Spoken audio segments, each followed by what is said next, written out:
দেশের বাইরে আমার কোনো ঠিকানা নেই, এটাই হলো আমার ঠিকানা।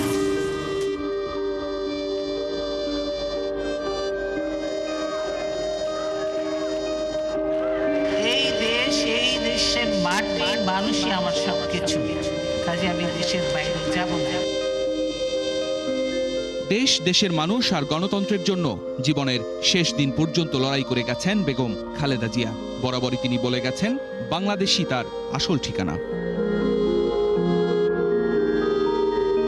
সাধারণ পরিবারের মেয়ে, পরবর্তীতে দেশের রাষ্ট্রপতির স্ত্রী। আততায়ীর গুলিতে জিয়াউর রহমানের মৃত্যুর পর সাদা শাড়িতে রাজনীতির নেতৃত্বে আসেন বেগম খালেদা জিয়া।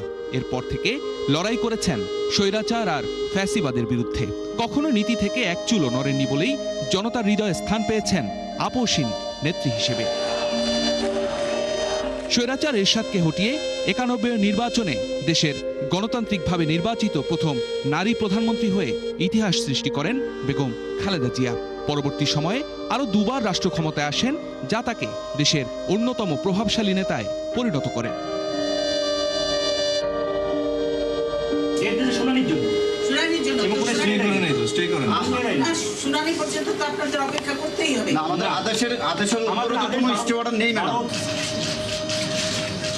অবস্থা করেছে, সারাদিন আমি মানুষকে কিছু খেতে পর্যন্ত পারিনি।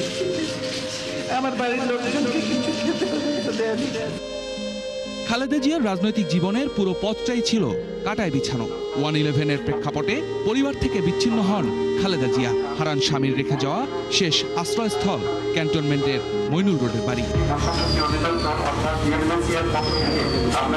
দীর্ঘদিনের সংসারের সব মালামাল রেখে আমাকে এক কাপড়ে বাড়ি থেকে বেরিয়ে আসতে হতো। অকালে হারান আদরের ছোট ছেলে আরাফাত রহমান কোকোকেও।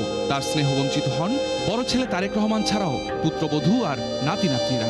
তারপরও কখনো পিছু হটেননি গণতন্ত্র রক্ষার আন্দোলনে। এই সরকার শুধু অবরুদ্ধ দেশটি করেনি, এই দেশটাকে একটা কারাগারে পরিণত করেছে। আওয়ামী সরকার বরাবরই আতঙ্কে ছিল বেগম জিয়ার জনপ্রিয়তার, যে কারণে কখনো বালুর ট্রাক, আবার কখনো হামলা মামলা করে তাকে থামিয়ে দেওয়ার চেষ্টা হয়েছে। কিন্তু থামেননি বেগম জিয়া, যে কারণে তাকে বরণ করতে হয় মিথ্যে মামলায় কারাবন্দী জীবন। এই কারাবন্দী জীবনই যেন ছিল খালেদা জিয়ার জন্য এক মানবসৃষ্ট মৃত্যুফাঁদ। অসুস্থতায় উন্নত চিকিৎসা থেকে বঞ্চিত হন। সরকারের অবহেলায় তার শরীরে বাসা বাঁধে জটিল রোগ। তবে দীর্ঘ অসুস্থতার পর থেমে গেছে সেই বাঁচার লড়াই, থেমে গেছে এক সংগ্রামী নারীর 4 দশকের নেতৃত্বের যাত্রা। বেগম খালেদা জিয়া, আপনাকে মনে রাখবে বাংলাদেশ। শফিকুল হক, ৭১, ঢাকা।